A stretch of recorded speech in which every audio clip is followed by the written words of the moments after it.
is.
Welcome to the Rad Sports Show, where the takes are hot, the vibes are right, and sports talk is always unfiltered. Righteous. With your hosts, Rick Horn. Yeah, that's right. The man with the golden voice. And I thought insurance salesmen were pushy. And Danny Gilmore. Sounds like some Lord of the Ring preacher. That's barbaric. So sit back, crack open a drink, and let's talk some sports.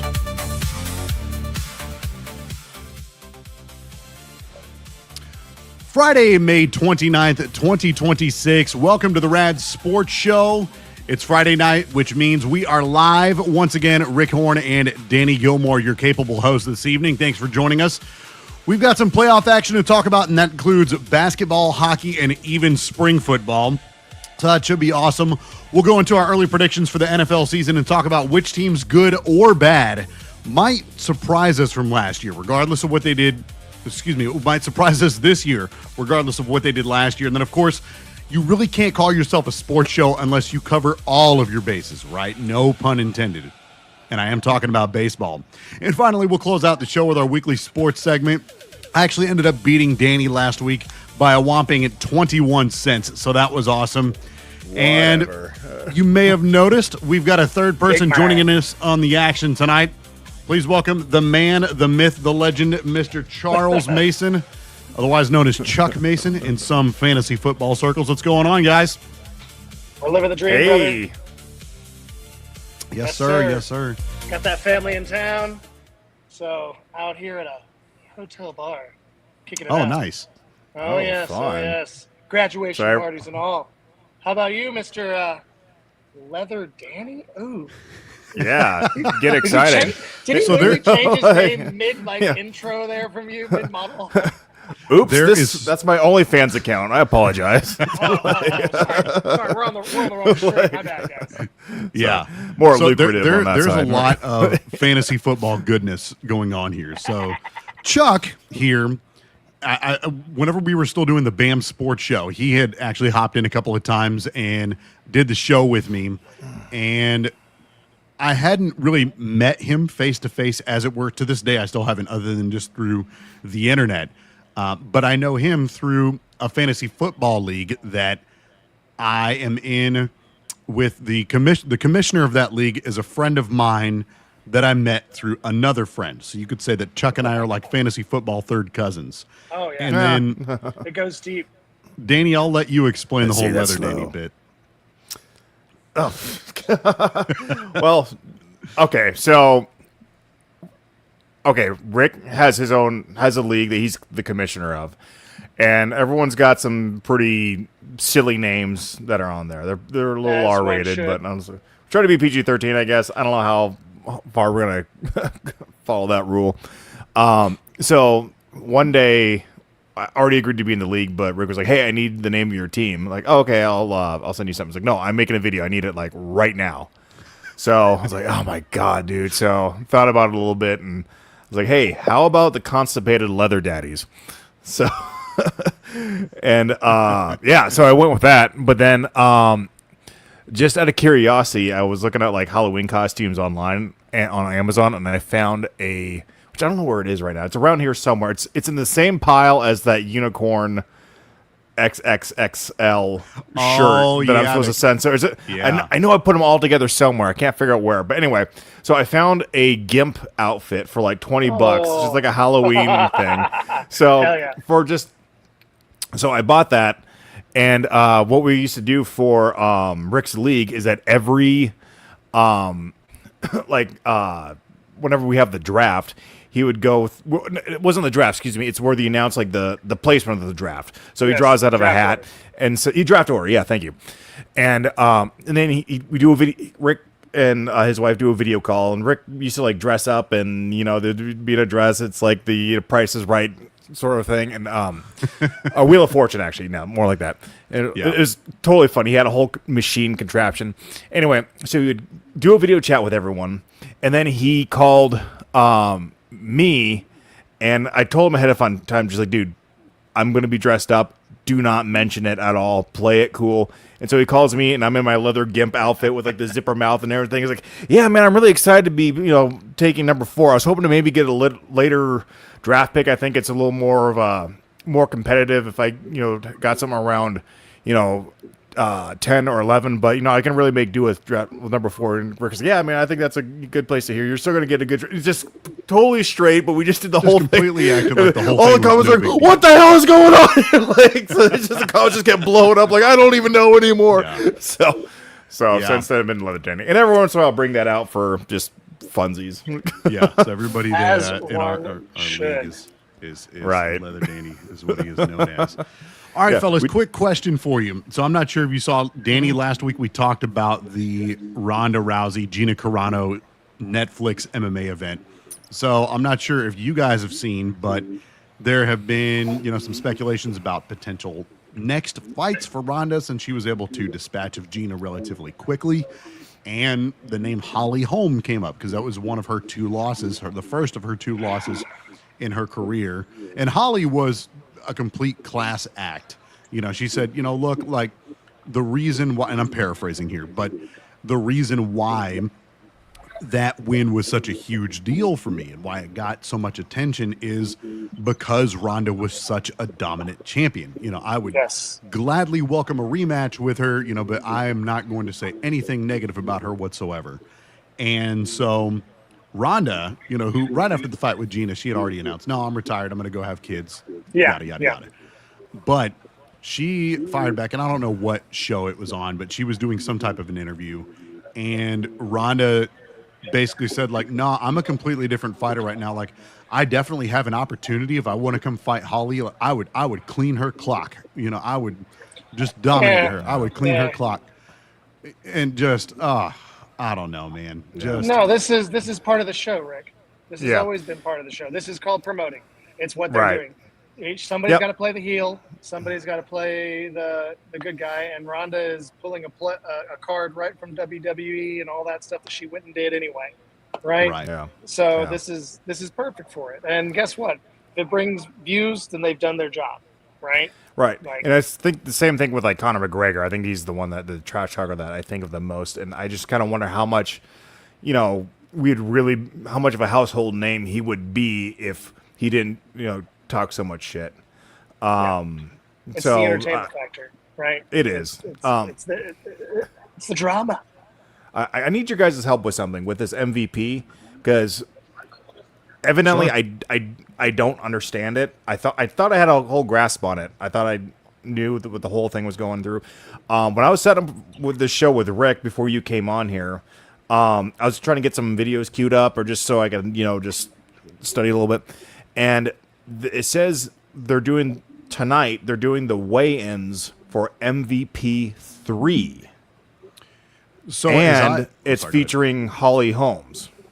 correct. So, Interesting. and that is, as far as I understand, if I'm not mistaken, that is a boxing match or Okay. a kickboxing match. One of the two. I don't think it's an MMA fight, but yes. Rick, you're so humble. You say, as I understand, I don't want to just say you're wrong, but yeah, Rick knows exactly what's going on. You're just trying to I don't Rick's just know trying that to be for sure. polite and say, I I don't genuinely believe you. don't know that Okay. for sure. I think it is either a kickboxing or a boxing match. But And I did notice that they're when they had their fists up, they were in wraps. They weren't Okay, in yeah. the MMA Yeah, like the normal gloves. It's almost bare knuckles basically. It's close Okay. to that. Yeah, Gotcha. I guess Okay. I just assumed that the MVP was going to be the Netflix only like fights, and so when I saw number 3, I was like, "What? There's like a second one and a third one already?" Well, I Right. don't. So they- obviously, they I don't had- know something. they had, and I couldn't tell you who headlined. I want to say one of them may have been a Jake Paul fight, but they've had other events, and I believe the only two up until the Netflix MMA fights. I believe the only two other ones, or whichever other ones at that point, were boxing cards. Yeah. So Okay. they Okay. are, Yeah, for the most part, MVP. It seems like they're going to kind of dip their toes into both waters with boxing and MMA, with obviously the Ronda Rousey card kind of being the test, if you will. So, Yes. That's kind of interesting. So yeah, I guess I assumed it was strictly going to be MMA, but it might be kind of cool to see a little combination of like do your. I think MMA is the pure. I'd rather kind of watch that all, but I think it might be interesting to watch maybe one fight of grappling, one fight of kickboxing, just bare knuckle, normal boxing. Maybe throw a slap fight in there or something might be kind of fun. But Right. because when I used kind of when we used to compete, a lot of the local stuff would have a mixture of all those things, like Right, together right. to kind of make an event, and it's always kind Well, of fun. So if that's what they want And to all do, it's those cool. all those are great, but guess what? Only one of those is happening on the White House lawn. Let's Yeah. go, baby. America. oh man, America. that's insane. I mean, if you would have honestly, told me, Idiocracy throw became real. throw politics out the window. This is not the place for This that. is all. But No. Yeah. right, but if you would have told me, hell, even 5-10 years ago that they would be having a UFC event on the White House lawn, I would have told you you're smoking crystal meth. Yeah, But here we are. Here we are. Here we Anyway, are. yeah. no. So I just wanted to get your guys' thoughts on that. Biggest fight you've ever seen. Yes, Chuck has one of the best Donald Trump impressions. People are saying it's going to be the best fight you've ever seen. All I'm saying is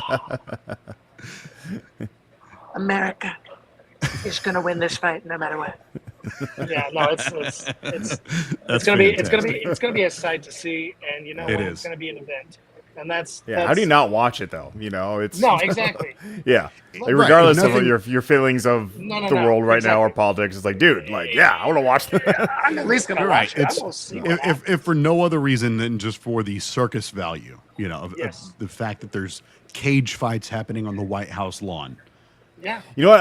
I wonder if because every year they have like a little league baseball game on the White House lawn. And I wonder if, Trump was just like, this sucks. Let's get some better venues here. Absolutely horrible. These kids are terrible. They're horrible. We need better ones. Let's go make I'm bored. I'm bored. That one couldn't even hit it out of the park. Yeah. It was awful.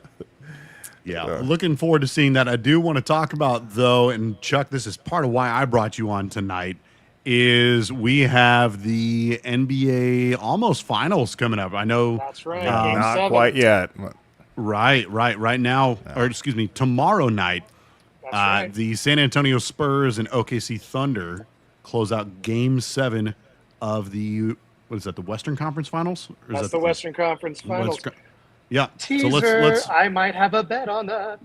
all right, let's talk some basketball. The hardwood is hostile and the stars are sweating buckets. Foul. No, 2 fouls. Foul? I didn't touch anybody. Fan bases are losing their minds. Oh no! We suck again! It's the Rad Sports Show NBA Playoff Review.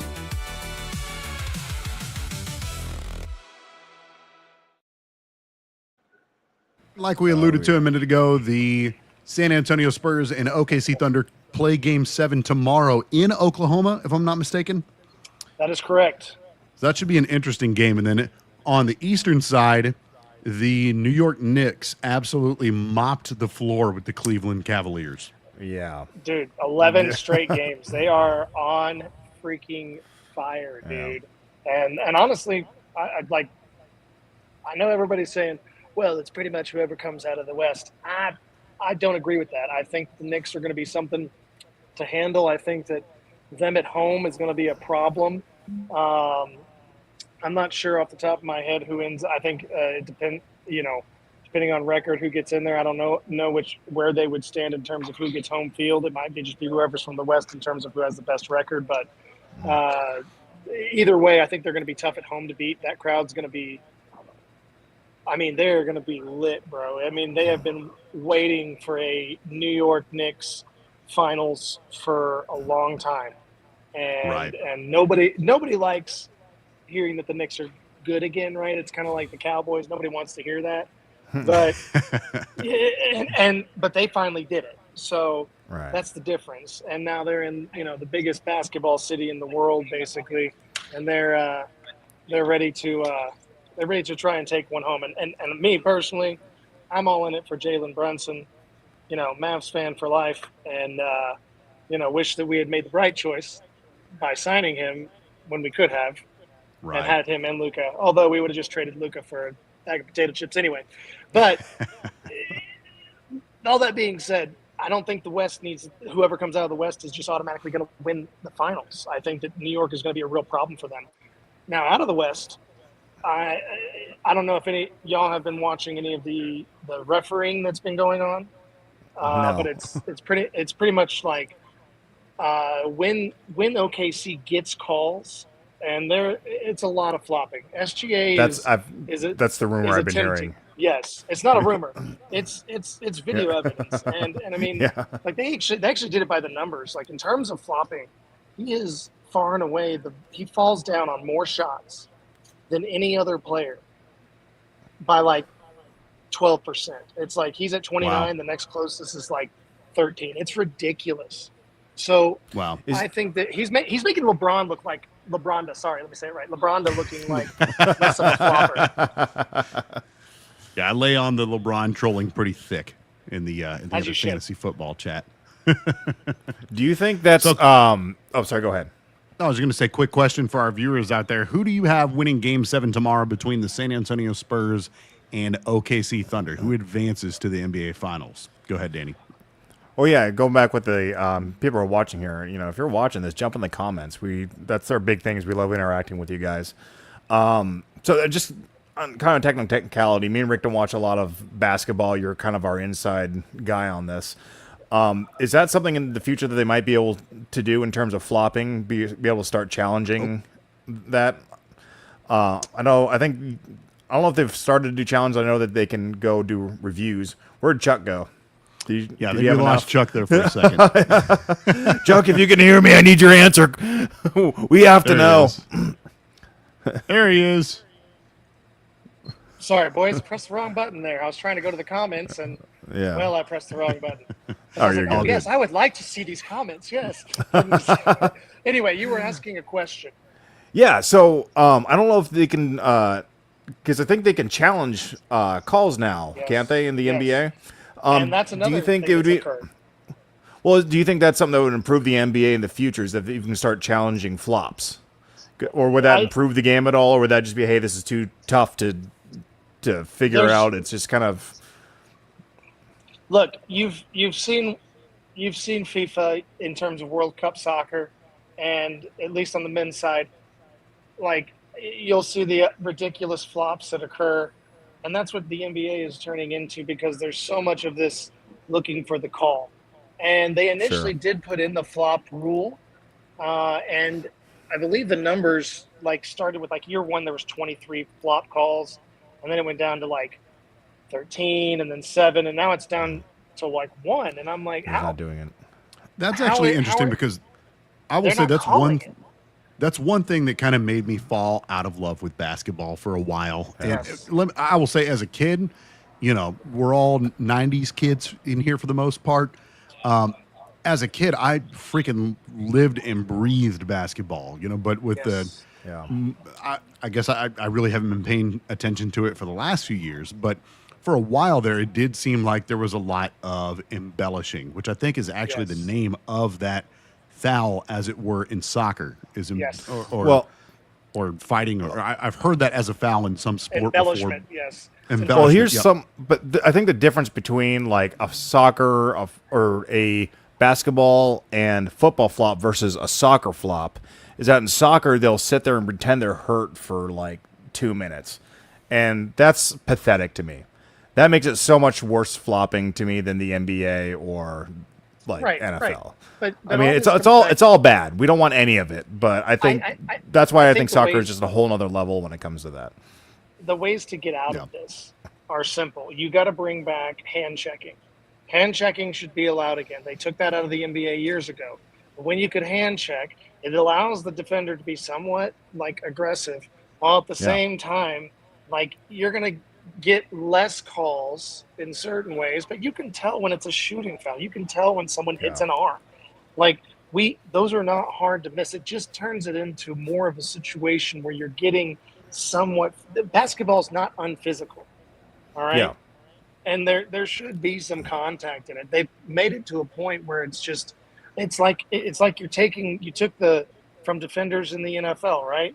You made it so it's so hard to play corner in the NFL. All the amount of rules that you have to follow to ensure that you don't foul this guy on a pass interference or touch them they need to bring back a little bit more contact. And when you do that, that's going to eliminate the flopping right there, just because there has to be a balance. Look, the pendulum has swung. You went from super physical 90s, 80s, 90s. Jordan went down low, he was getting beat up. Yeah. And then now you're at, okay, you go down low, and if you go up with a thing, and you saw Dirk literally in the 2006 finals wave his hand in front of Wade and get a foul called. Okay, this is how far, and that's 2006, and it's gotten worse since then. Oh yeah. So we're at. Go ahead. I was gonna say, I think I think almost all sports should have just a little bit of element of violence in it. I mean, that's the whole. Not really, because I think hot take from Danny there. Only violence. Yeah, violence. I want pain. Golf. Here's what I want. I want somebody out there for them to hit on that fairway every single time. Yeah, golf isn't a sport. It's just a game. It's like a board game. It's like darts.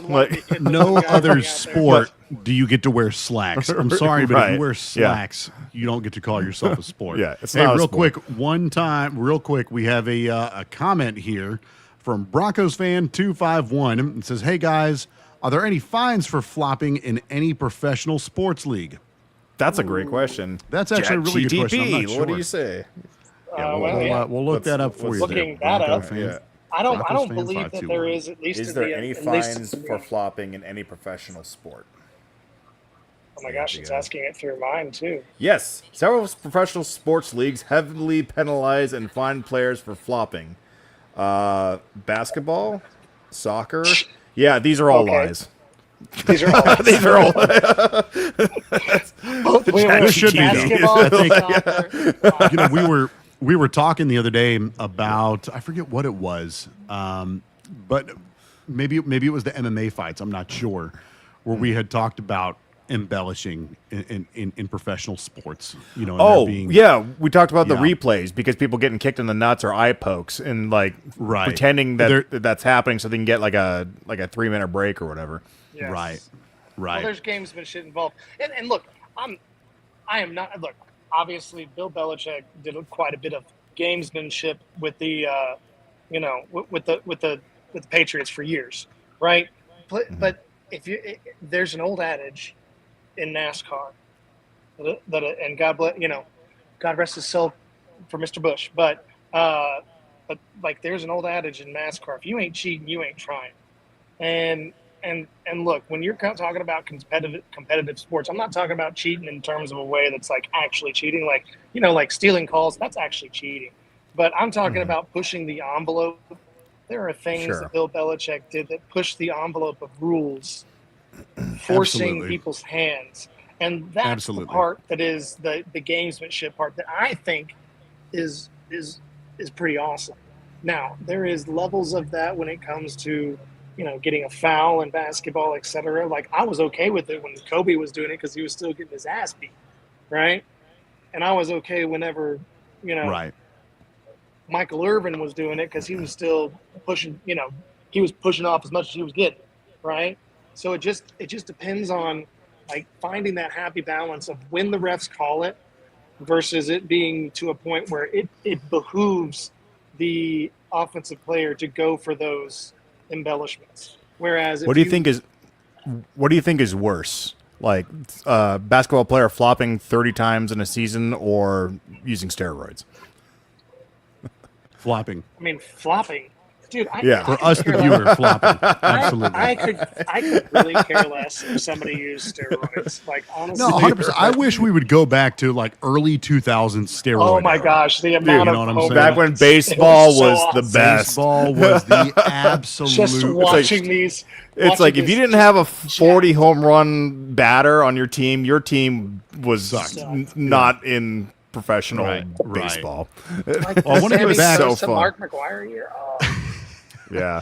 So I want to get back on to the NBA playoffs here. So Chuck, I know you touched on it a little bit, but I want to ask our viewers and maybe ask you to expand a little bit. In fact, we have a comment here from it's my brother Shannon. He says electrify floors, rubber soles keep you on your feet. Mopping gets immediate repayment. If you're legit hurt, the voltage might take your mind off of it for a minute. Okay, Just stay off the floor. It's worse. I mean, this guy's brilliant. See? Yeah. Solution. Shannon, I That's all miss I you, come buddy. Solution-based comments. Yeah, Shannon, welcome back, man. Welcome Yeah. back. But quick question for both you guys and the viewer out there. As far as the NBA playoffs go, I know we talked about the Knicks already being there. They're pretty on fire right now.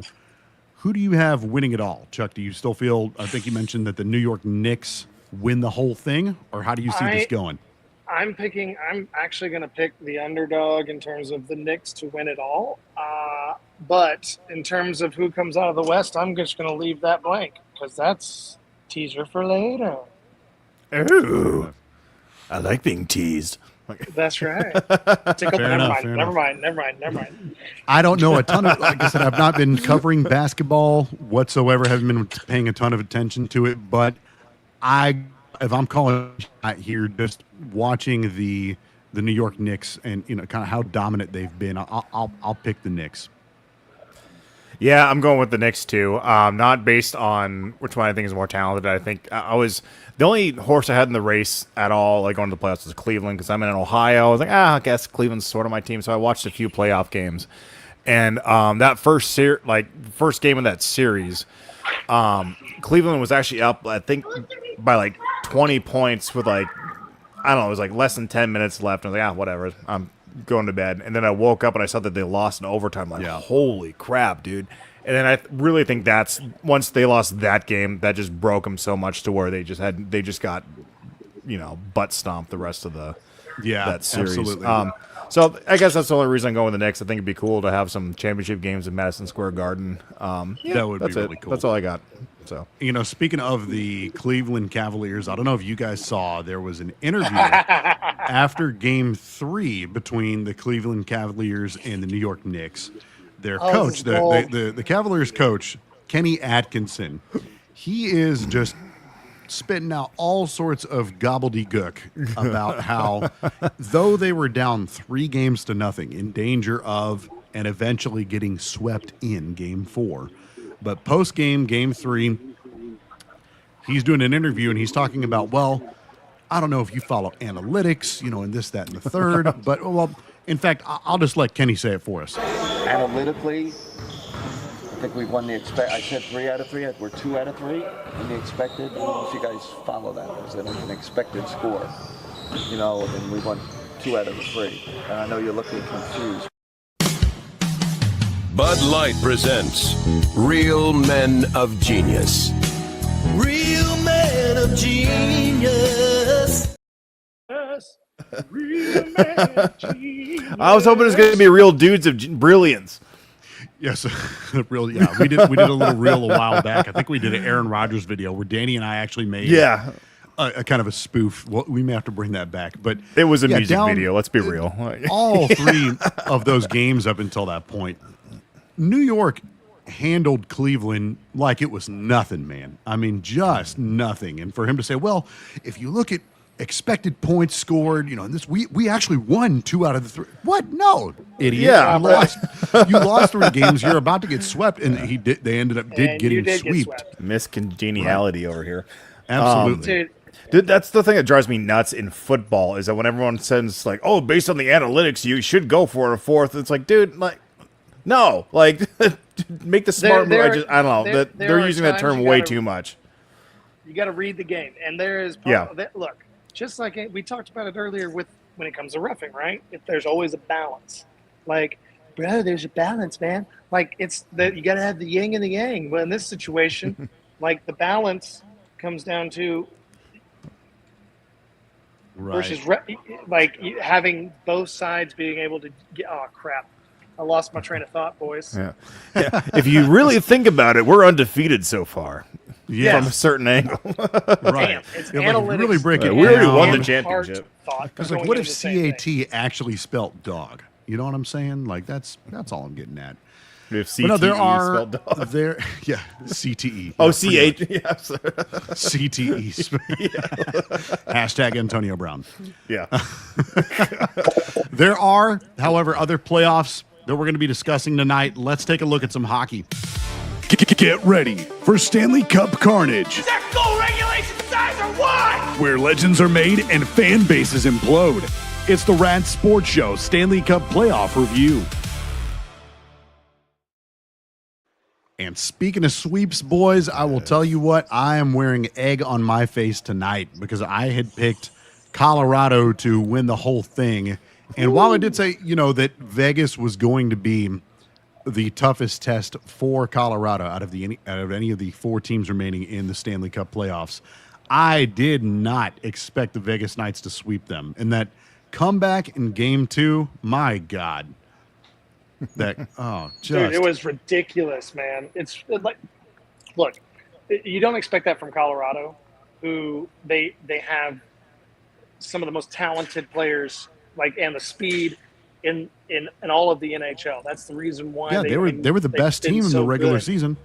And they were the best team in the league coming into the playoffs. Like, literally, I mean, I'm a Stars fan, and even I knew it didn't matter. Like, I thought that Colorado was a sure thing, but look, this is NHL hockey, man. And Stanley Cup hockey playoffs, guess what? You never know what's going to happen. And whoever gets hot at the right time, especially in this sport, like they're gonna go through. And I honestly, hats off to the Golden Knights, man. And I think we're gonna have a meetup with the Golden Knights in Carolina, and it's gonna be pretty awesome. And Carolina's our team right now for the show. So we had the Sabres like 2 weeks ago. They lost right away. So we're like, all right, who's left? So we're like, all right, we're a Carolina team now. Yeah. Oh boy. Yeah, pretty much. So yeah. Yeah, get the Canadians out of here, and Don't you know there? Get them Canadians. They out are of here. so Carolina is currently leading Montreal 3-1 with Game 5 happening tonight.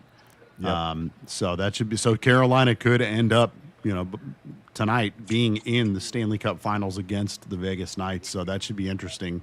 I did have Carolina picked to win the East, but we'll see. I think that series becomes a whole lot more interesting. And I'll tell you what, looking at how the Vegas Knights looked against Colorado, I'm not sure that it really matters who comes out of the East. No, and when you can neutralize that kind of speed, I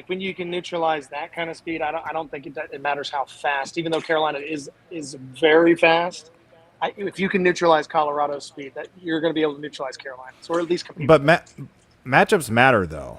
I'm not the big you guys are definitely the more hockey guys. You guys know more what you're talking about than I do. But I do think that matchups do make a difference. So if for whatever reason if Vegas was just the one that had Colorado's name, then so be it. It just depends on the team that they're playing. So I don't know the way that whoever Montreal or Carolina plays might be different. There's a reason why the Avalanche had so many more wins than going into the season than Vegas. But I think it all depends on the matchups. Just one team is just better at defense, or just I don't know. I'm going to stop talking about it. No. It's because you're not wrong, but the fact is that the best line in hockey exists on Colorado, right? I mean that you've got what is his name? I want to say it's not Connor McDavid because it's I don't have my Chat GPT boys. I got you. What do you want to ask? Thank you. Yes, I need that lineup because I know his name. McDonald. Wasn't it? Yeah. Was it Carolina, or who? I can't remember. But I remember reading this on the show a couple of weeks ago. There was a team that was in the conference finals who, up until I want to say, no. It was I think the week before the conference finals, whenever Buffalo was still in it. But there was a team in that semifinals round who they're up until I want to say game 3 of whatever series they were in. At that point, their first line hadn't scored a goal whenever both teams were at full strength until that game 3 in the semifinals. And I want to say that may have been Carolina. I could be wrong about that, but it's been a very, very interesting Stanley Cup playoff so far. Danny and I we're hitching our wagon with Carolina simply because we had talked about this. Vegas has been in the league. The Las Vegas Golden Knights have been in the league now for 9 years, and already they've been to 5 conference finals. And now doesn't that seem like a long time? Doesn't that seem like they've only been around for 4 years? Yeah, right. It does. It does feel they've a been lot to shorter 5 than that. Stanley Cups finals. No, they've been to 5 They've been to 5 conference finals. I don't remember. They've been to a couple Stanley Cups because I know they won one, didn't they? Yeah, I want to say they won their second year. Yes, if I'm not mistaken. Yes. It's ridiculous. Insane. Hey, I want to start an expansion team and just go ahead and win the championship. That's why I was so excited for. Obviously, when my Blues didn't make it, I was excited for the Utah Mammoth, and I realized I misspoke the other day. I think that I accidentally said, "Oh, the Utah Jazz have the coolest branding." I meant the Utah Mammoth. I was wondering about that. Man, I think the Jazz are kind of lame. I don't know what. I was trying to look at man, do I not know basketball very well? I thought the Nuggets had a cool logo and stuff. I'm like, why the? I was going back and listening to that show. John Stockton. He's like, oh my God, it's John Stockton in short shorts. I was going back and listening to that show, and I was like, "What? No, not the the Mammoth, the Utah Mammoth." Yeah, I was trying to think. I was trying to talk myself into it a little bit. I guess it's kind of a cool, but maybe it's a little. I don't know. I meant the Utah Mammoth. I think next to the Seattle Kraken, the Utah Mammoth of the NHL could give the Seattle Kraken a run for their money in my book as far as best branding in all of sports. But I was excited about them because, it might maybe another, I hate to say Vegas Knights situation, but how cool would that have been for a team from Utah who really hasn't experienced a whole lot of anything, regardless of whatever sport. I can't remember the last time the Jazz were relevant, but, so it would have been cool. Not for a while. I love Utah, the Utah Mammoths branding and everything. So I was excited when my Blues didn't make it. I was kind of rooting for the Mammoth there. I keep wanting to say the Jazz. There's not a lot of teams that don't have an S at the end and don't have the plural names, so it's kind of cool when you find one. Yeah. Kraken, the Mammoth. Kraken and the Mammoth, yeah. But there's not a lot in a lot of sports, so it's kind of a fun thing. It is. I think it is. NBA's got a few, don't they? Isn't that a little more like, the Magic and the Orlando Magic, the Heat. The Heat, the Thunder. Yeah, the Thunder, yeah. And it's more of a NBA thing. Well, it's like they're in a lot of sports, but it's just that it's just not a common thread, right? It used to be pretty much all S's at the end, and then they started to come out now with these singular names. So anyway, sound. But no, that aside, I mean, as far as the Stanley Cup Finals go, it shocked the hell out of me to watch Vegas dominate Colorado the way they did. Like you said, with the speed and the depth that Colorado has. Although game 2, it looked like they were in some trouble, but that comeback, man, just insane, absolutely insane. But at the end of the day, I'm still picking Carolina. I'm hitching my wagon with y'all guys. I'm picking Carolina on this one, even though they beat beat Colorado. Carolina, I mean, they've been there, done that as well. So, and they've done it more recently. I don't know if this is the same iteration that we got of when the Golden Knights did it, a number of years ago. So Carolina's done it more recently, and I'm just taking that experience with it. But either way, I think it's going to be a really good series. I don't think you're going to get something that's going to be like these last 2 series. I think you're going to get a 6-game, 7-game series. Yeah. I mean, it'll be over in 6, but I would love, dude, 7-game, Game 7 hockey. Yeah, it is. Yeah, it is. You like your violence? There's your violence, buddy. Yeah, absolutely. Let them boys play. That's what makes hockey so great. And that's what, and that's what I. Except then they're kind of toning it down a little bit. They're not letting them fight as much anymore, which I think is bullshit.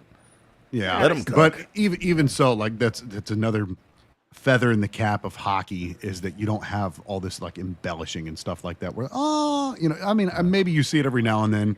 But you don't see a lot of like flopping and stuff like that. Like those guys are not in the culture happy to go out there and lose a few teeth or several teeth. You know what I'm saying? They play with broken bones. They play with torn ACLs. Like I mean, whereas like in some my neck of the woods, basketball or soccer players. Rantanen was playing injured that the whole Stanley Cup. So whereas these guys, they'll go out for a blister on their hand. Baseball. Exactly. Whereas some basketball or soccer maybe. players. If you sneeze too hard, it's So yes, but that's I 100% agree with you though. I think that the Stanley Cup, and I'm assuming I'm both rooting for and predicting that Carolina will take care of business against Montreal. I'm not sure if that game is in Montreal tonight or if it's in Carolina. Either way, I have Carolina taking the series, and I'm also rooting for Carolina because, sorry, Canada, but kick rocks, just in general. So, but I do think that regardless, if that does end up being the matchup between Carolina and Vegas in the Stanley Cup Finals, I think that should be a very, very good series. Although, I don't know, man, I would be absolutely terrified to play Las Vegas right now the way they manhandled Colorado, with the exception of Game 2. So it's period 3 right now, and Carolina's up by 4. Oh, wow. So what Carolina versus the Vegas Golden Knights. Golden Knights is going to be the Stanley Cup Finals. Interesting. Is it in Montreal or is it in Carolina? So I don't know the way. I don't know if it's like soccer where in normal sports, like it's whatever name is last is where they are, and I don't know if that's the same with hockey. Yeah, it's in that way. Carolina. Then it's in That's in Carolina. Okay. Yeah. God, I hate soccer. Sorry. Like, I could do a whole And the FIFA show World on Cup. just the. Yeah. That's a little different. Once every 4 years, I'll tune in a little bit about that. But just soccer, just as a sport, is silly. But anyway, hey. All right, any other thoughts? Oh, sorry. Go ahead, Danny. Oh, I was just about to say, hey, there's some UFL power rankings we gotta. Absolutely. Yeah, there is spring football. This is not the only playoffs we're going to be talking about tonight. We have some spring football to cover. Let's get into it. Overreacting so you don't have to. It's the Rad Sports Show UFL Power Rankings.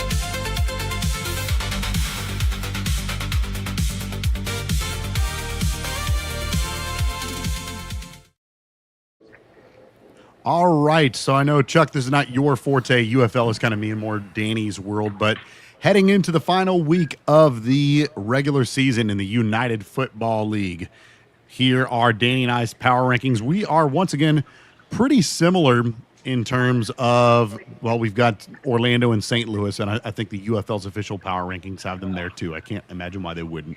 We both have Louisville at number 3, DC at number 4, and then the bottom 4 teams is kind of where we veer off from each other on. I've got the Birmingham Stallions at number 5, whereas you have the Columbus Aviators at number 5. Let's hear it.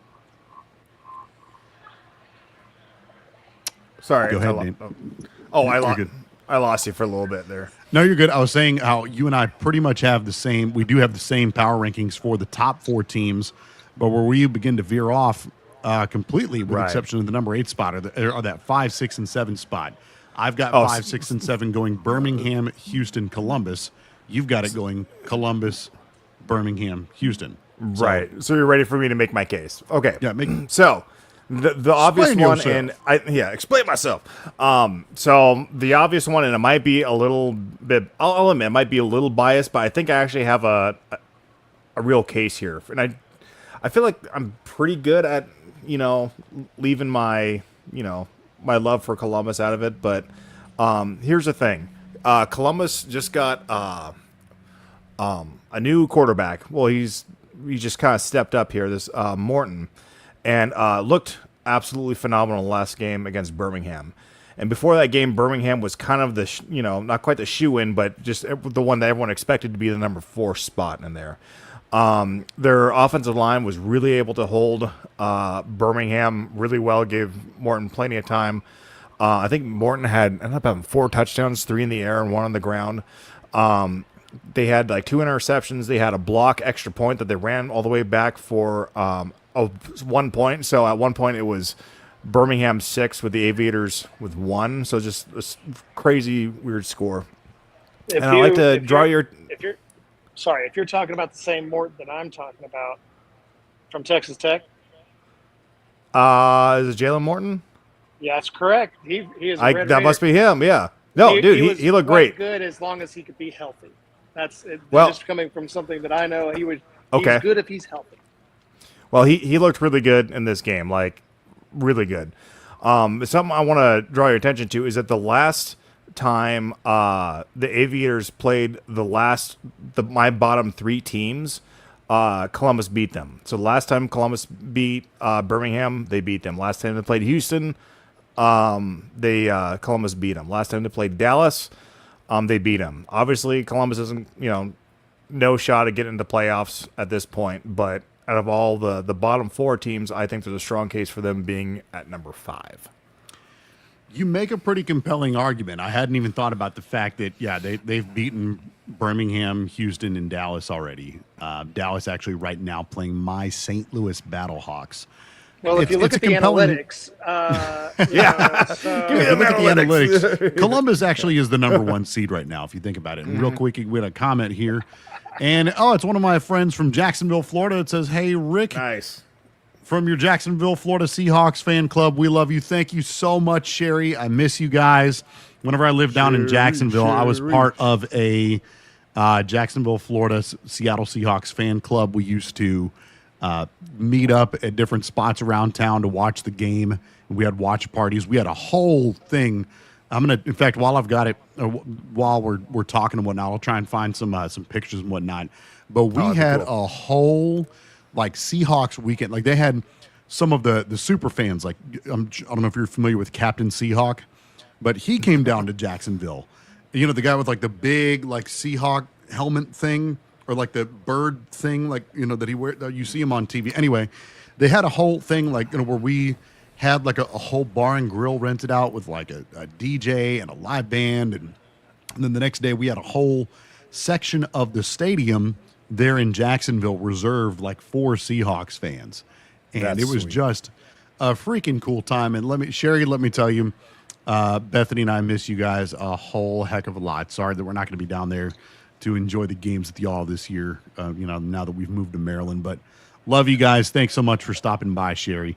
Thanks, Sherry. Anyway, thanks, Sherry. That's awesome.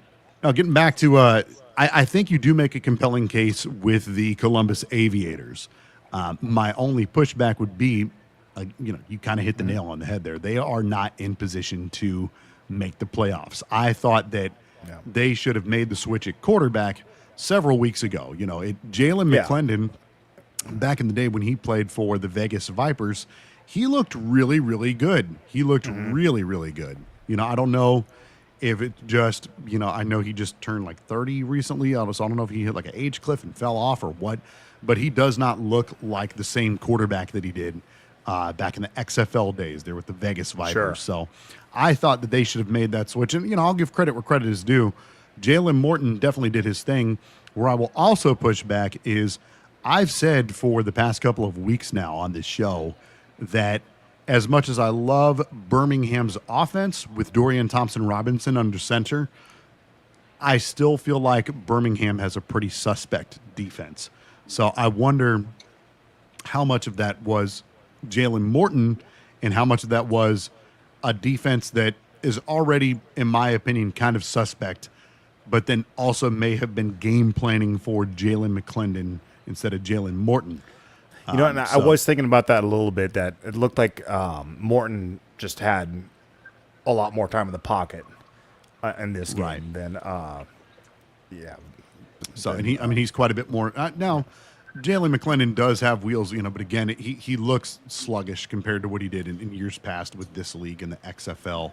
Right. You know, so that would be my thing. And then the Houston Gamblers, me having them up one spot ahead of you, they just had not last. Well, yeah, so they just had a 2-game series against the Battlehawks, who we have ranked at number 2, and they won the first game in St. Louis, like in the by far and away the toughest place to play in the entire league.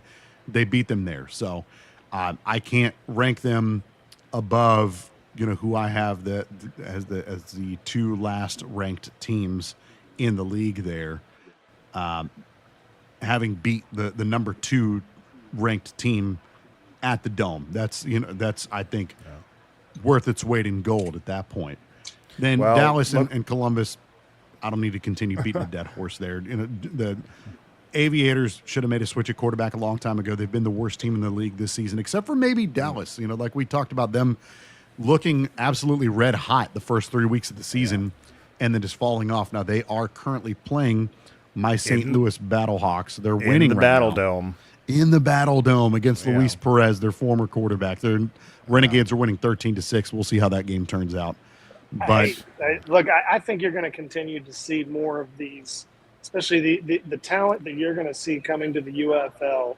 These guys, these quarterbacks that don't get drafted, et cetera. These guys that were 30 that were existed in the XFL, the young guys are going to start taking over, and this is just going to become a minor league, as it should, a spring league minor league for the NFL. And it's perfect. And it's going the right direction right now too. Something we wanted to talk about. I'll let Rick kind of take the lead on this, but throughout the whole year, we've just been watching the ratings. Typically, each game is around a little over 600,000, but every week we just saw we'll just see a little creep, just about 50,000 more, 20,000 more, just a little creep. Like, okay, a little better, a little better. People love football. You can. Right. That's why the NCAA puts on these dumb, Tostitos, right. Cheesy Dorito bowl, whatever, right. Right. Doesn't matter. Like I People love so football. like I said, we're hovering around about 600,000, 6.5 or 650,000. Rick, what are the numbers from last week? From last week's viewership, I'd have to look that up here. Oh, okay. Okay. Sorry, I thought you had them on there. So, I do. I can pull it let's up. see. Though. Go ahead.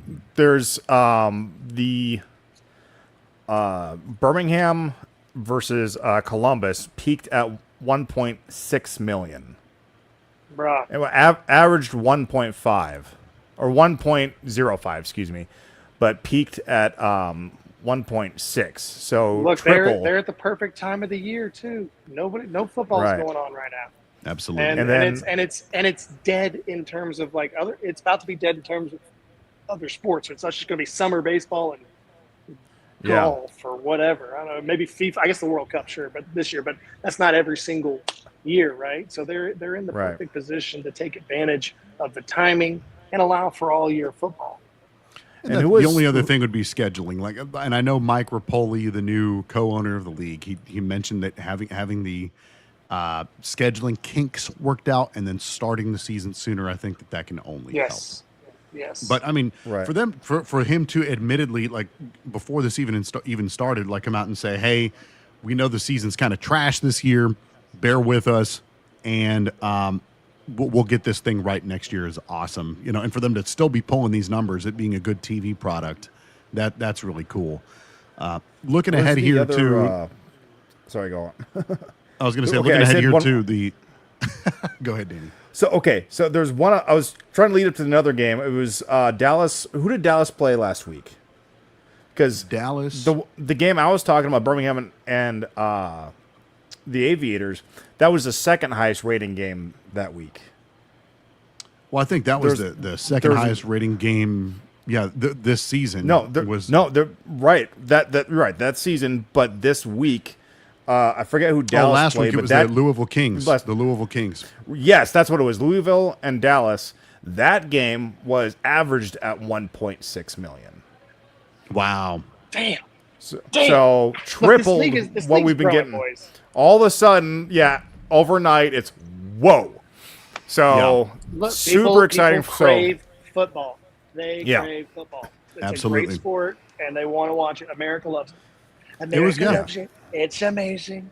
And both of them were great games too. So they were. It was just perfect. So yeah.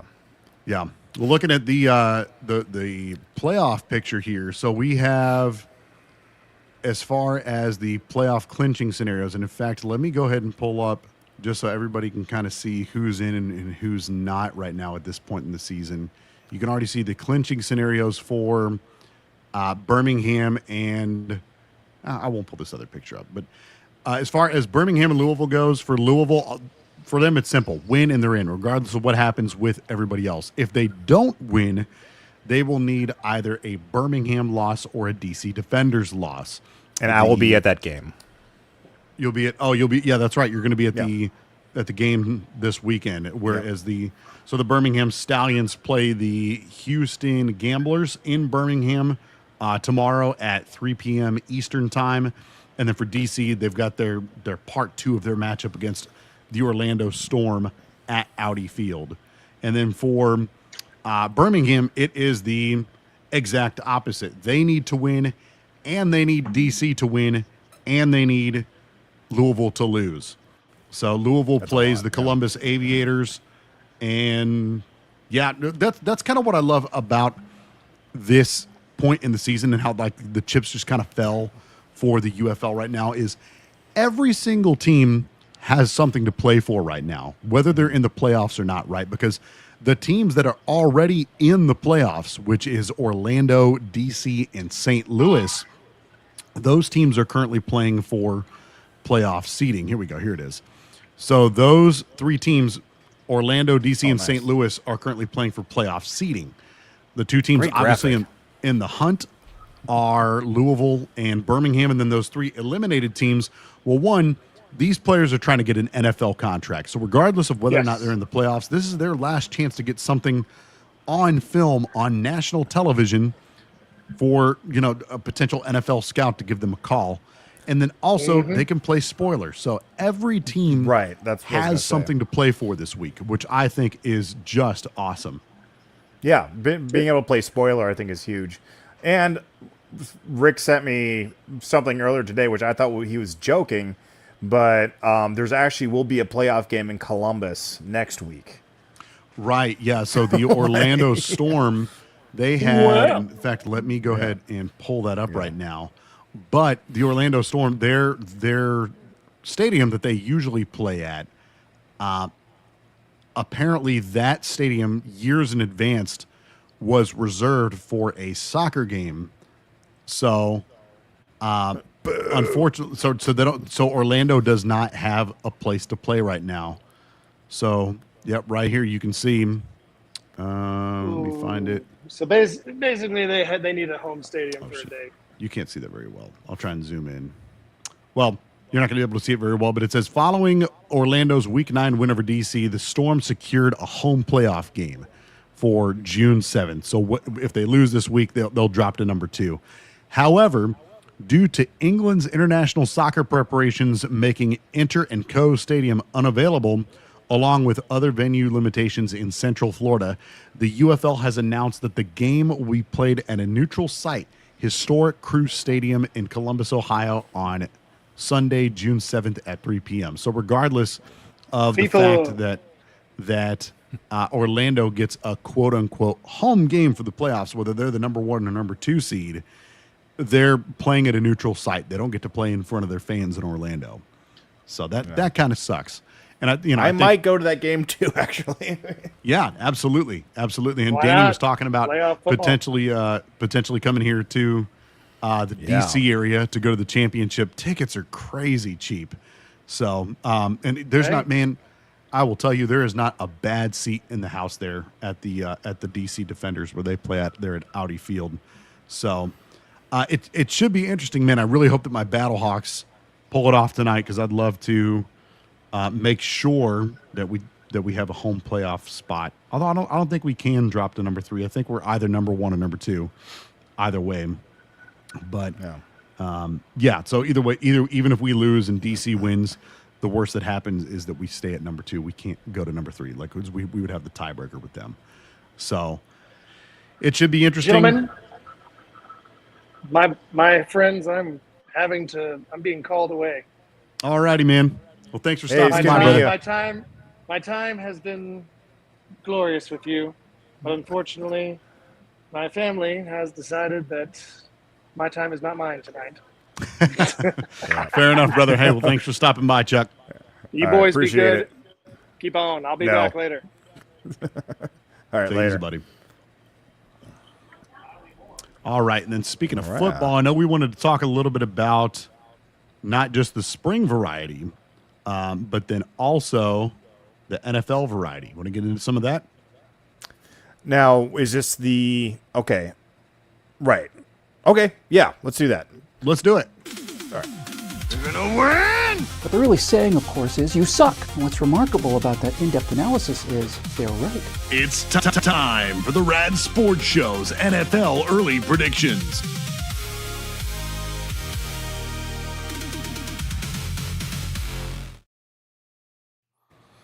So NFL early predictions, we were talking about last week, maybe not on the show, but just kind of separately sidebarring. This week we want to talk about which teams, whether that is good or bad from last year, do you think will surprise everybody this year? Who you got, Danny? Yeah. So I'm going to start with. So this team, I don't know if it really counts. That's why I'm kind of starting with them because it didn't make the playoffs last year. But no one really considers them a good team. You know, even to make the playoffs, a lot of people don't think they deserved it. But I think they're going to make a change this year. Carolina Panthers.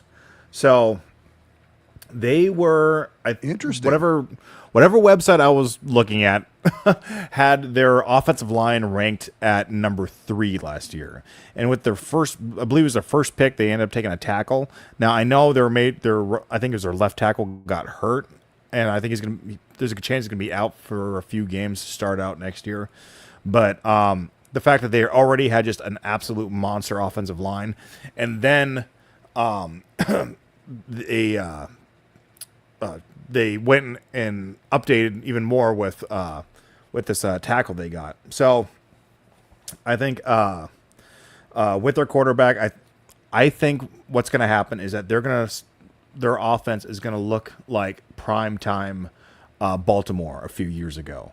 I think they're going to be like a run first offense. Bold. Yeah, I think their quarterback's, he's getting a lot. He looked better last year. There's times where I thought he was just going to, suck and,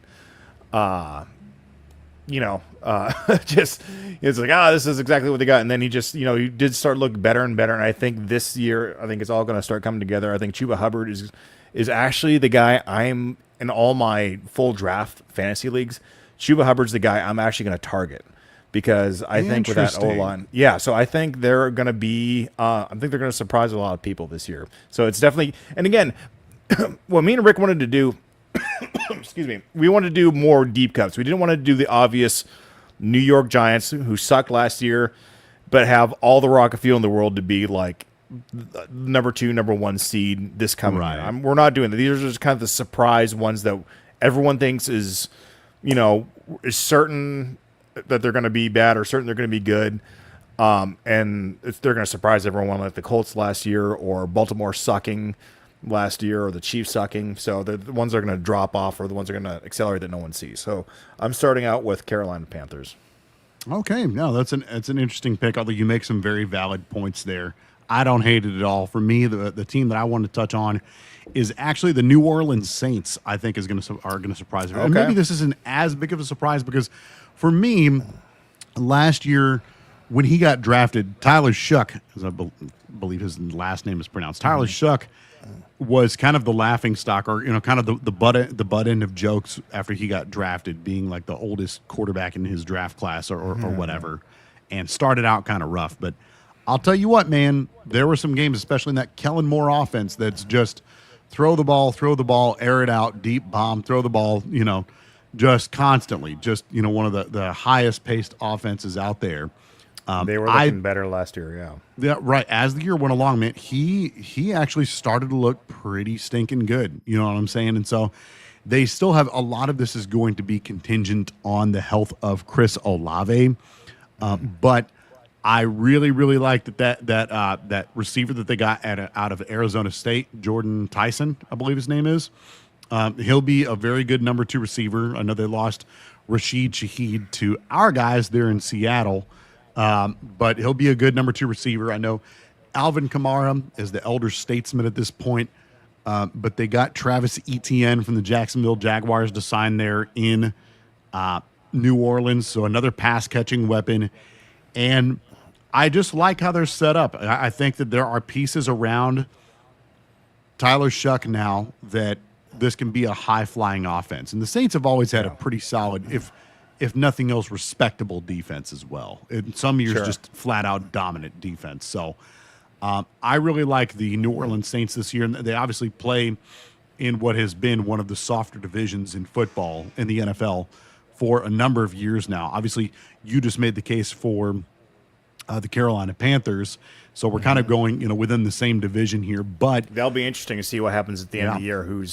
Obviously Tampa Bay still, I feel like the top dog there, but I don't know. It'll be interesting to see what happens. Well, no, I guess not. No, I guess Carolina is technically the top dog because they won the division they technically won the division. Shannon says, I'm interested in seeing what the Bills do. They have good quarterback depth and a strong defense.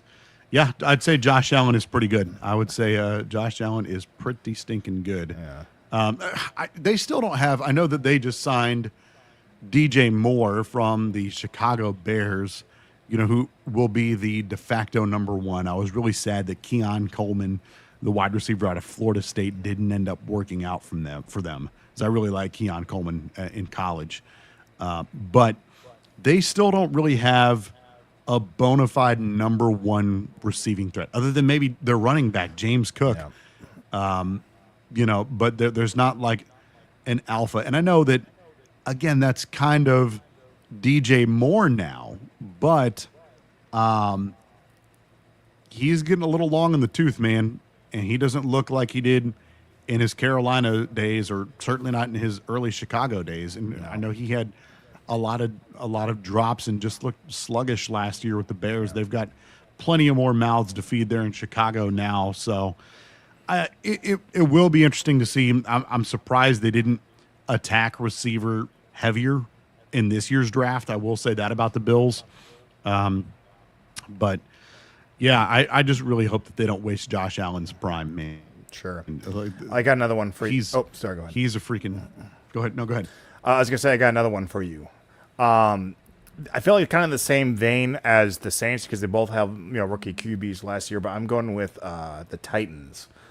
So Cam Ward I think was starting to cook a little more at the end of the season. I think Jameer DK looked really good, best special teams player, but also was really starting to catch a lot of receptions at the end. And they got their a really good wide receiver in the first round. But we're Carnell also Tate is a dog.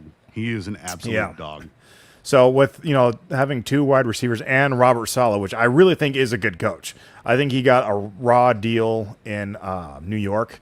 I think Aaron Rodgers just went in and said, "I demand he's out," and so I think he's going to really get the reins to take over this team, and I really think they're going to be good. So it'd be really interesting to see that. So, we were talking about Carolina and Saints, and I feel like I'm more interested in the Saints compared to the Titans because I feel like they're in a very similar ship. So I'd really like to see who kind of wins that race. Like at the end of the year, who ends up being the better team to be on the bottom and then come back up. Right. No, it's a very fair point. I don't hate that take at all. For me, I think I'm going to go in the opposite direction here. Although I guess you really can't say like a team that was good last year that you think will be a surprise that won't be very good this year. But I'm going to go, not to go back to the NFC South, but a team that's been pretty good the past few years that I think is slowly starting to spiral down the toilet are the Tampa Bay Buccaneers. You have they no longer have Mike Evans, who for I think it was like something crazy like 10 years straight, 11 years straight 1,000-yard season with exception of last year maybe. Yeah. And now the elder statesman there is Chris Godwin, who, God love him, he can't stay healthy. Yeah. Or, and then Emeka Egbuka, who looked phenomenal his rookie season. But started to, and then all of a sudden, like, where did he go? Fell off a cliff, right. Yeah. And I think a lot of that had to do with the O-line for Tampa Bay really falling apart. They just got really, really plagued with, like, unfortunate injuries. I think Tampa Bay is going to be good again next year. But I think the biggest piece missing is Mike Evans. So hopefully they're able to scrounge up a wide receiver like, like some hidden guy like Puka Nacua when he came in the 5th round and it's just nobody knows who he is. And I was like, holy shit, this guy is incredible. But I'm always rooting for Baker Mayfield. So I really hope that it's not their time yet. I like Baker Mayfield a lot for sure. Hey, so I was trying to keep quiet when you were talking, but Shannon, I got the Bills spiraling out this year. Oh, I think that they might go the way of Baltimore and the Chiefs, where they have like just under 500 season, possibly miss the playoffs. I think I think there is turmoil in Buffalo right now. The way they fired their coach, I don't know how although the players feel about it, but I bet there is some resentment. And even the way that they brought in their new coach, it was just a very strange situation with there. So I think it's a guy that might not really have a lot proven. I think a lot of people are scratching their heads about this guy. And then, like you said, my biggest issue above everything else is they're a wide receiver core. I think, Josh Allen has like no weapons right now. And I think it's going to be, he's going to have to carry the whole team on his shoulders for the entire season. With exception of James Cook. Yeah, I mean that's not a lot though. Yeah, Dalton I think Kincaid if he can stay healthy. Yeah, it's just, but even you're relying on, but none of those guys are wide receivers. It's a running the way of Buffalo. Yeah, I don't think you can just rely on your running back and your tight end to win games. So I think Josh Allen's going to be a loss scrambling this year. I think he's probably going to have a bunch of rushing yards, and I think he's going to get probably pounded pretty bad. So absolutely, we shall see. But yeah, that's mine. Well, there's two teams that we thought would be good surprises and two teams that we thought would be bad surprises going into the NFL season. Again, super early on, but let us know what you guys think. I know we had one person comment. So Bronco fan 521, I think I know who that is.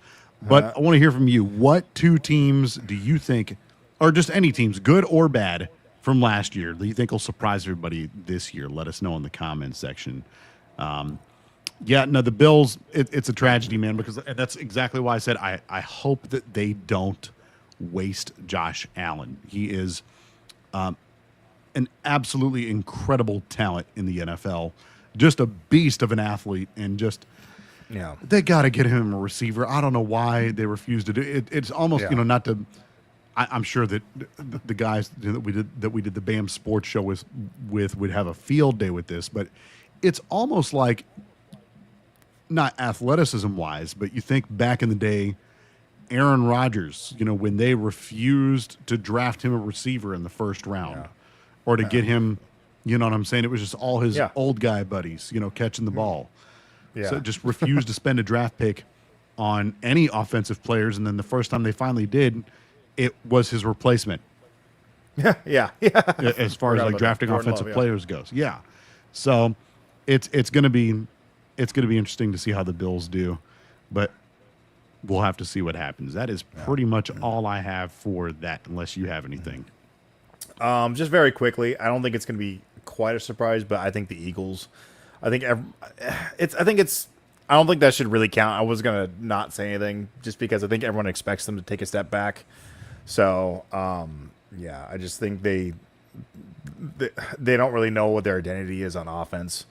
I think they're kind of falling apart, and especially with A.J. Brown most likely being traded, we don't know really what the future for them is going to be. So I think they're going to take a step back.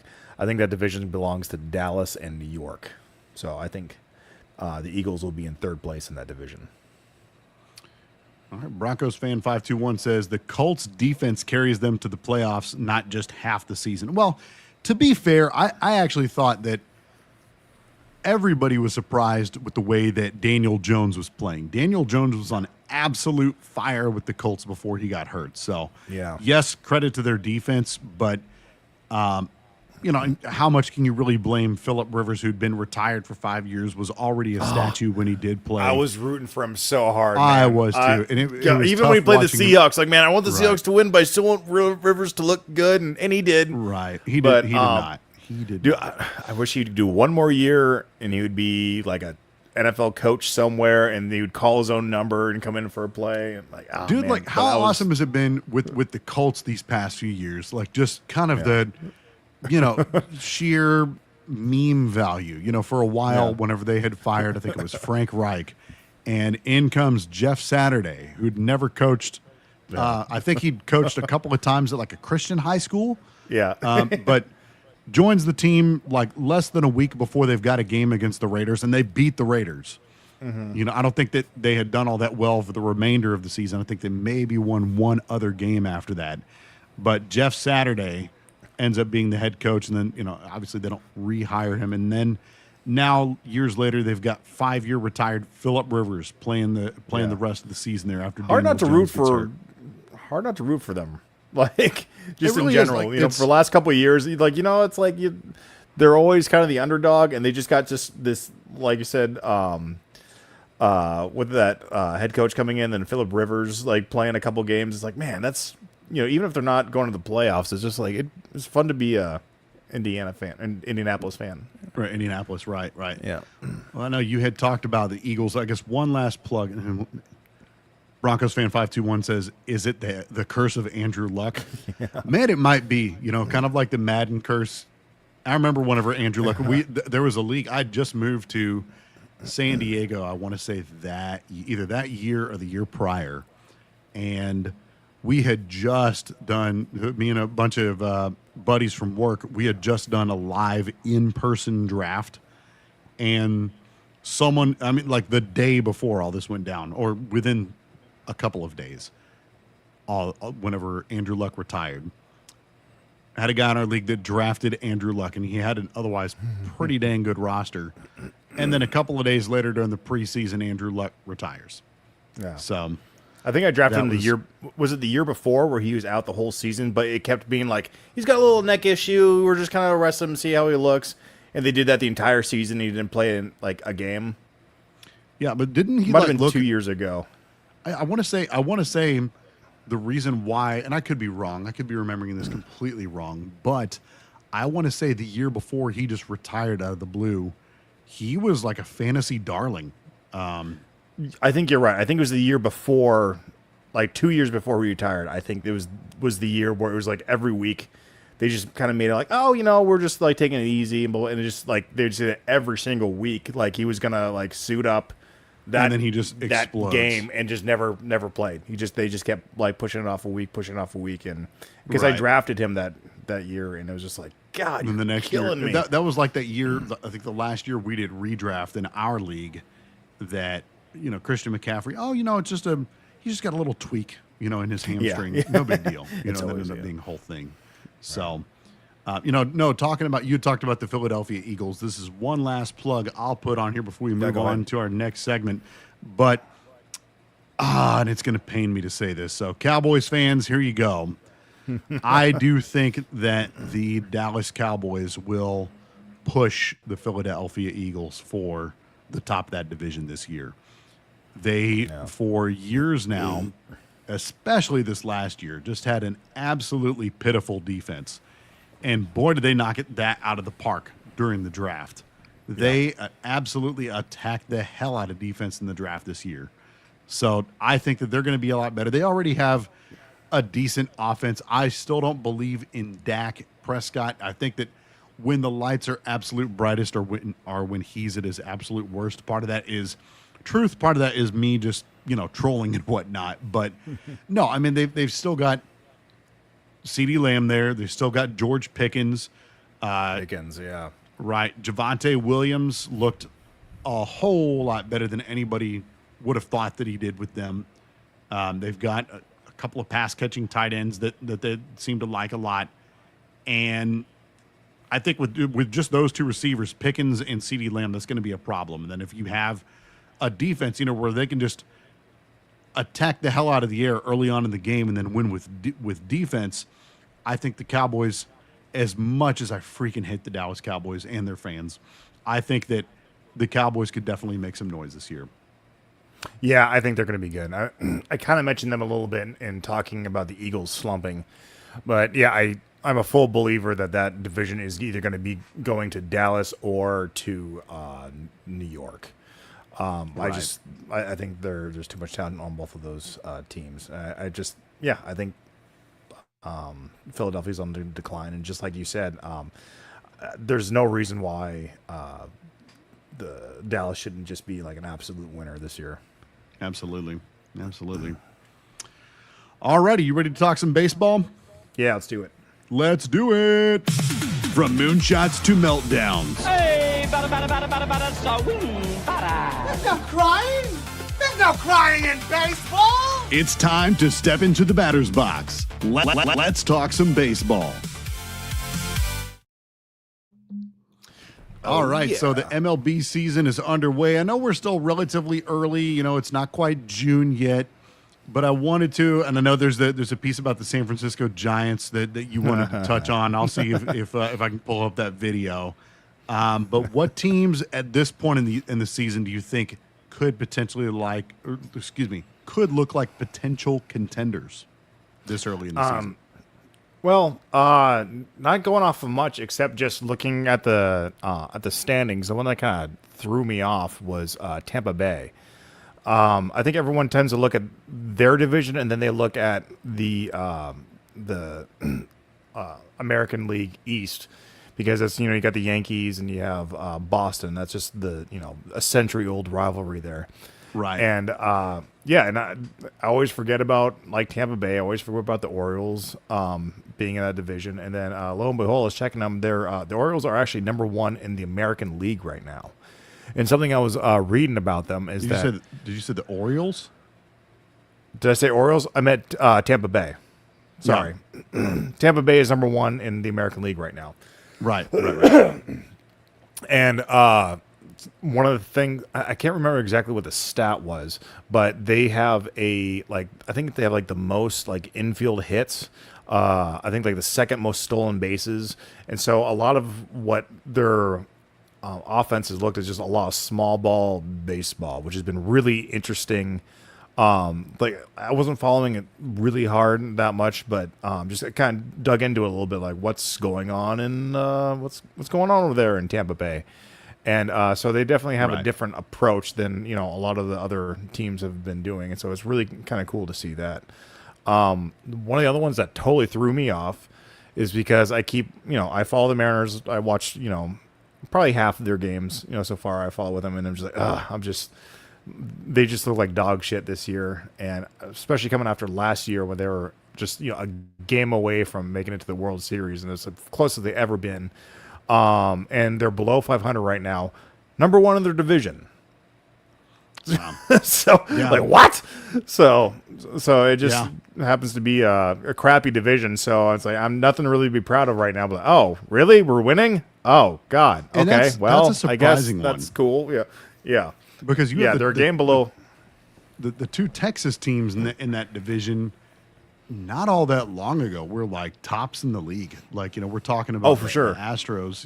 And the Rangers, who just won a World Series not all that long ago. Then Houston, who's been to the getting pretty far in the playoffs year after year after year. So it's crazy to me that the American League West right now it looks like the worst division in baseball by a pretty comfortable margin. Yeah. So we're the top of the shit mountain. You're the shiniest turd, or the Seattle Mariners. I guess I'll take it. But man, Cal Raleigh, the guy everyone knew, as just being the crazy switch hitting home run catcher, is doing really really bad right now. The Julio Rodriguez isn't looking too bad. Our pitching has looked really bad. But somehow we're number 1 in the division, so I'll take it. So we've got Ace Boogie 302 says Super Bowl 61, February 14th, 2027 at SoFi Stadium in Inglewood, California. Bears 13, Broncos 50. MVP wide receiver Jalen Waddle, 12 receptions for 310 yards and 4 touchdowns. Well, I like the pick for Bears and Broncos. I think that's a really decent Super Bowl pick, but man, unless this is actually Jalen Waddle we're talking to, I don't know. Yeah, I'm gonna say let's put the crack pipe down. No, I'm just kidding. No, Jesus Christ, dude. We love we love our listeners. Don't listen. We do. I'm just kidding. This obviously got to be a Broncos fan or maybe a Jalen Waddle fan. I don't know, but yeah, that's a pretty bold pick. And hey, I've got Jalen Waddle and Bo Nix in our dynasty team, in our dynasty league. So I'd be here for it. If they could do that during the regular season. And he says, "Fist bump, fellas." Yeah, right back at you there, Ace. Yeah. No, it's. I kind of lost my place as far as what we were talking with baseball, but tell me about. Go ahead. I was going to say, the American League West being the weakest division in baseball right now is definitely throws me for a loop. That's been a division that very, very recently was one of the stronger divisions. I know at least the top 3, they were kind of top heavy with the Mariners, Astros, and Rangers. The Angels haven't been super great in a while, and then the Athletics have kind of been bottom dwellers Sacramento for a while Athletics. Now. Yeah, the Sacramento, soon to be Vegas Athletics. And then your division is pretty stacked really hard too now. It is a pretty tight race in the National League Central. And what I will say about my Cardinals is I'm actually surprised with them. I did not expect them to be doing as well as they have been. there have been tons of calls for their manager to be fired for a while now. Jordan Walker has been on absolute fire this year, so I'm completely cool with it. But it is one of the more tightly contested divisions, and in fact, I would say, let me look at the standings here. But yeah, actually, I would say that the National League Central is the most tightly contested division as far as like if you look at the and maybe in that regard the best overall division from top to bottom. Yeah, I definitely think so. And then the Reds were leading that division for the first 10 games or whatever, and then kind of fell off the cliff a little bit. But yeah, they're definitely still in it. So I think if I remember right, I think the Brewers are ahead by like 4 games from the next closest person. Then everyone else is pretty tight race back then. Except, right. I don't know if the Pirates are doing good. They never seem to be doing anything. But yeah, that's like for context, the Reds right now they're technically 4th in their division, but they have one less win than the team that's in 4th place, but also one less loss. But at 29 and 27, the Cincinnati Reds are 4th in their division, which would put them atop the American League West. Yeah, they would be so a comfortable lead. Right.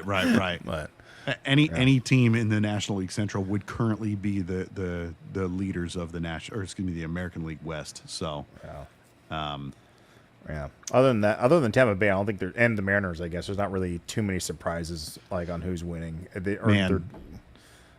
Ace and our buddy Bronco fan 251 says this guy knows what he's talking about. Yeah. And I'm just gonna say I'm pretty sure this is our buddy Miles. He says, Rick, trade them to me immediately. So, Miles, if that's you. I'll tell you what, we want Miles, make me an come offer, on the buddy. show. Miles, come on the show next week. Yeah, join the show, man. Yeah, join the show next week. And that's open invite to our friends. If you're in our social circles and you want to join the show, or heck, hit us up on Facebook. We have a Facebook page that we're hoping to be able to live stream on soon. If you want to hop on the show sometime, just connect with us. Let us know. This is kind of an open invite to everybody. As you can tell, this whole thing is the whole point of this is we want to make this feel like, yes, we're talking sports. Yes, it's a sports show.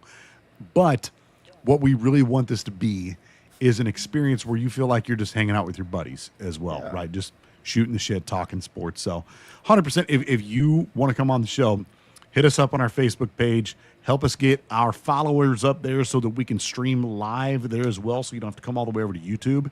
You can just be, hanging out on Facebook and doing it there. Yeah. So spend your Fridays with us. Come on, guys. Spend your Fridays with us. Absolutely. 100%. All right. Should we move on to sports betting? Let's do it. So, end of the show here. If you're not aware, last week we started a tradition, if you will, a weekly tradition where every week victory week dance. Come on, we are we're doing $5 worth of sports betting on DraftKings Sportsbook, and you can split that $5 up however you want. Either you can do one $5 bet, or you can split that $5 up. Like last week, I had two $2 bets and a $1 bet, and I ended up getting a clean sweep. I had the money line for I think it was the Carolina Hurricanes against the Montreal Canadiens, as well as I want to say one of the NBA games. I can't remember which one. I want to say it was the San Antonio Spurs. And then I placed a $1 bet on the Battlehawks to cover the spread of -3, so they had to win by at least 4 points to get that. But I got a clean sweep, and then Danny, I think, took the money line of the Columbus Aviators game against the Birmingham Stallions and won, put his whole $5 there. Both of us only spent $5, but my payouts put me 21 cents ahead of Danny Gilmore. So, Danny, who you got this week? I'm just going to sit here and gloat. Okay, so first off, I have I put $2 on St. Louis, the game that's going on right now. St. Louis is currently ahead 16-3, but I have the spread was at 5.5, so not looking really good. So I don't know. There's still time for some stuff to happen. I'm not really paying attention. I'm kind of glancing up and down a little bit. Looks like Dallas just made a nice play. So that would give me, if that payout would give me $3.90. I put another $2 on the Orlando Storm covering the spread for DC. That was the spread's 1.5 points.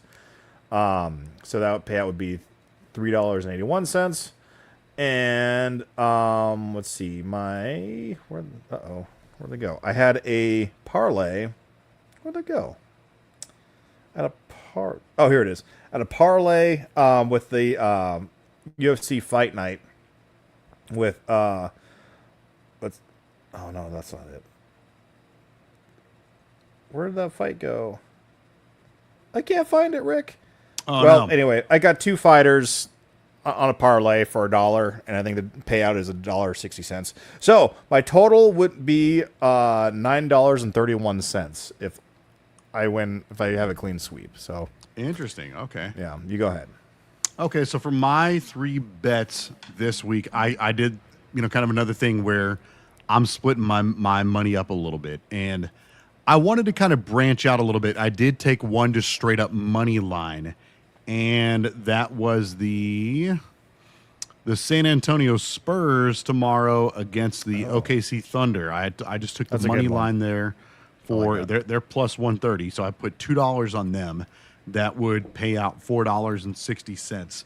And then I've got another $2 bet for the game going on right now between the St. Louis Battlehawks and the Dallas Renegades in St. Louis.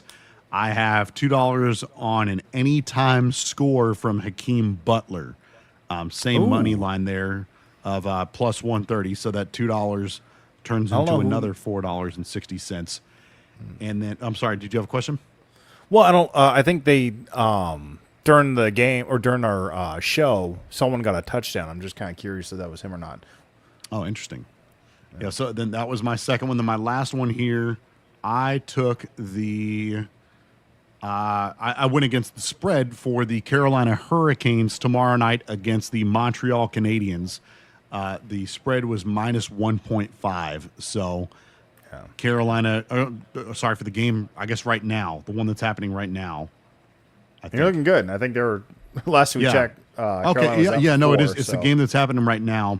I picked them to win by at least 2 points, and it looks like I'm going to win that one. So it all comes down to whether or not, I haven't been able to watch the Battlehawks game, but whether or not Hakeem Butler can score and if the Spurs can win.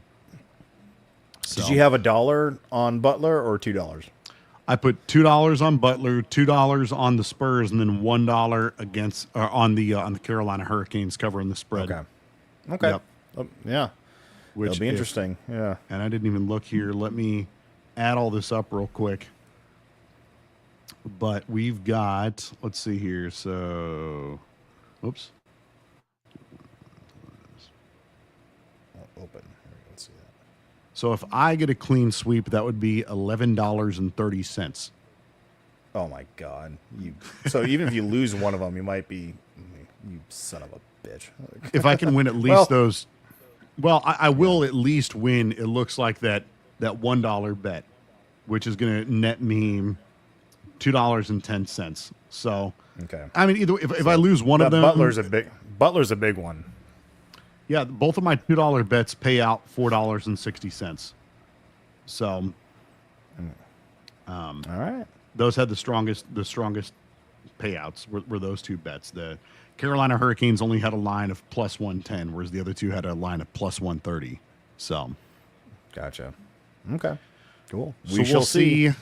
We'll see who wins that one out tonight. Next week, whoever loses will be subjected to the absolute worst trash talk imaginable.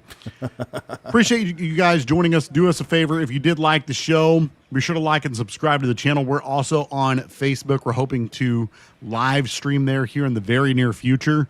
And if you don't feel like you can commit every Friday night live listen, we are uploading each and every episode onto Spotify as well.